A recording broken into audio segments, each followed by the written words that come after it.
guys, so today I'm here to do a video I've like never done before because I felt too scared to try and attempt to do this because I'm like, I don't know what books are. And I'm so excited to be doing an if you like this, you'll like this book recommendation video, and I'm putting a twist on mine. What I'm going to be doing is I'm going to be saying a book that's published by like an American author or a UK author, just an author from any country, but I'm going to be giving you a recommendation by an Aussie author. So it's Aussie author, and then in any other country that a person is born in author, but really it's going to be kind of an idea of like these popular books that have been published, and then an equivalent book that is made by an Aussie author because I want to share more Aussie love and talk about books that are published by Aussie authors, and just know Aussie authors write really amazing books as well, and there's a lot of similar books out there. If you really enjoyed these books, you will hopefully like these Aussie versions. I have 7 recommendations for you, and I hope that these work well together because I linked them together and I'm like, these sound like they work, but if they don't, you know, I just still want to recommend them, but let's get into it. So, if you liked Geek Karela by Ashley Poston, I think you will like Queens of Geek by Jen Wild. Both these books are set in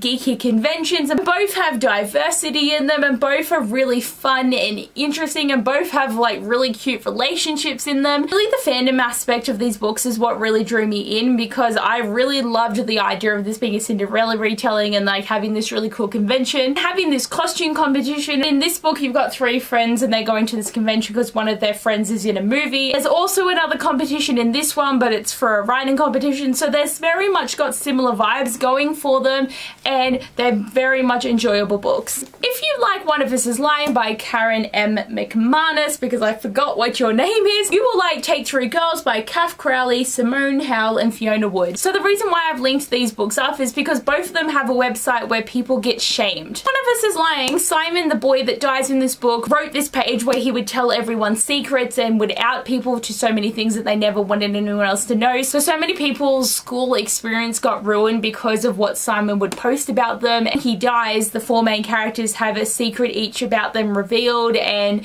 it's a very daunting aspect for them because they don't know how to really react to this information, and with the kid dying at their school, very confronting time for all of them, and they all have a journey to go through. In Take 3 Girls, there is another website in this that always shames the girls and talks about like people that they would like sleep with and people that have had sex, and they'd be photos posted, and a lot of the time the girls who got posted about would just feel like ashamed of themselves for the rest of school. So the teachers at the school start this cyberbullying program, and 3 main characters in this book get put in a group together because they're all put into groups of 3, and again you get to experience everyone's lives and experience what they go through when something is leaked about them on the internet, and it was a great book. Even though this one is a thriller and this one is not, they do have very similar vibes. If you liked Eliezer and Her Monsters by Frances Appiah, I think you will like The Things I Didn't Say by Carly Fosner. Both these books have a character that has selective mutism, and it's pretty much where the comparison sort of ends, because this one's about a girl who writes this comic that's very, very popular, and this is just about a girl who starts in a new school.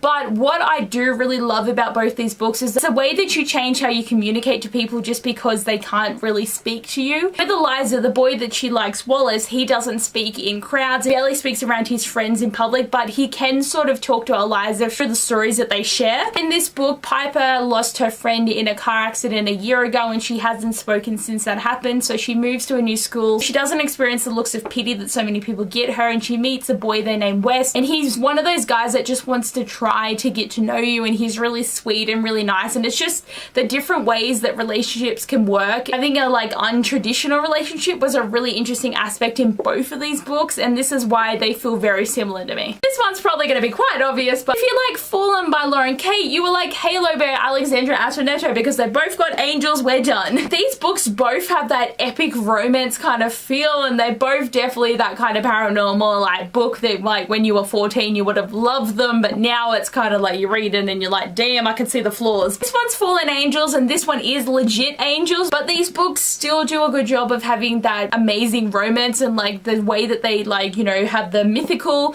and the real life problems, just to see the characters grow as well. And the only real difference is in Halo the female character is the angel, but in Fallen the the male character as the angel, so to have a different dynamic in that way is really interesting and a good reason to read both these books anyway, but definitely angels for the win. If you like this Savage Song by Victoria Schwab, I think you're gonna like Life Like by J. Crystal. So the reason why I very much feel that these books are similar is because with August, who is one of the monsters in this series, trying to fit into the human world and trying to get into school and really learning more about the world and more about how to be human was a very interesting part of this book. Seeing his wonder of learning about so many different things, but also learning how to be more human.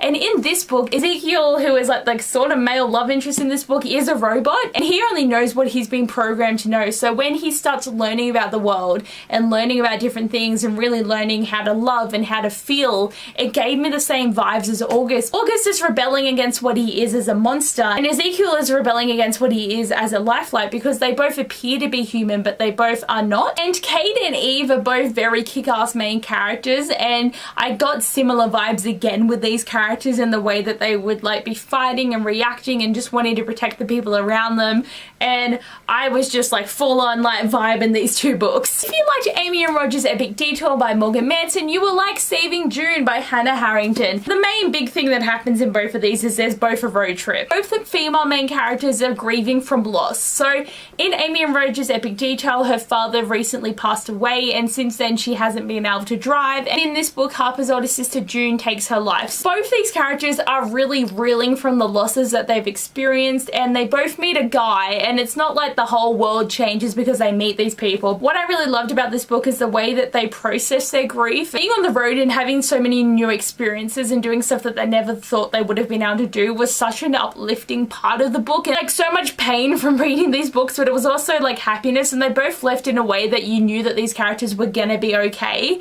and that's what I really loved about both these books. My last recommendation today is if you like The Infernal Devices by Cassandra Clare, you will like Lady Helen and the Dark Days Club by Alison Goodman. This book is set in like 1864 and this one is in 1812, so they've both got that historical setting, and they're both about people fighting demons. Unlike they're shadow hunters, and in this book they are reclaimers, but characters in these books both have the responsibility of keeping the demons from like completely killing all the humans and taking over the world, and it's just amazing. And the forbidden romances of these books are so to die for.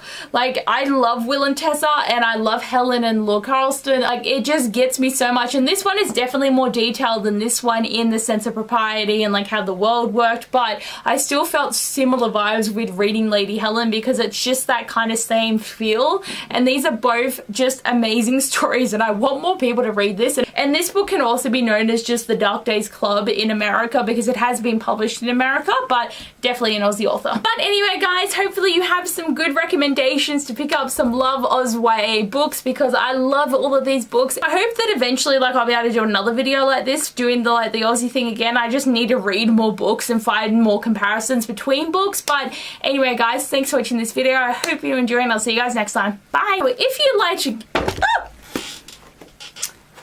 If you liked Karela by Ashley Posden,